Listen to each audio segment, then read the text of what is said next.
నమస్కారం. ఈటీవీ 360కి స్వాగతం. ముందుగా ప్రధాన అంశాలు. వైకాపాకు ప్రచారం చేసేలా అధికారుల కుట్రలు. కోడ్ ఉన్న జగన్ పేరుతో ఉచిత ఇళ్ల పట్టాల డీడ్ల జారీ. లోకేష్ను ఫోన్ ట్యాపింగ్, హ్యాకింగ్ అలర్ట్ పంపిన యాపిల్ సంస్థ. వైకాపా ప్రభుత్వంపై ఈసీకి ఫిర్యాదు చేసిన తెలుగుదేశం. వివేకా హత్య విషయాలు గుర్తుకు చేసుకుని షర్మిల ఆవేదన. ఎవరికి ఓటేస్తారో ప్రజలే తేల్చుకోవాలని పిలుపు. హంతకులకు మద్దతుగా నిలవద్దన్న సునీత. షర్మిలకు ఓటేసి ధర్మాన్ని గెలిపించాలన్న వివేకా కుమార్తె.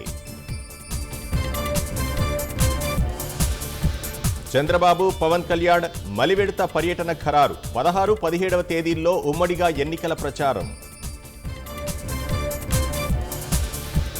ప్రజలకు నరకం చూపిస్తున్న జగన్ సభలు. ఆర్టీసీ బస్సుల తరలింపుతో ప్రయాణికుల అవస్థలు. ఇంటర్ ఫలితాల్లో బాలికలదే పైచేయి. ప్రథమ, ద్వితీయ స్థానాల్లో కృష్ణా, గుంటూరు జిల్లాలు.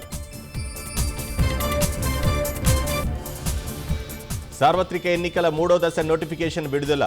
నేటి నుంచి నామినేషన్లు, మే 7న పోలింగ్.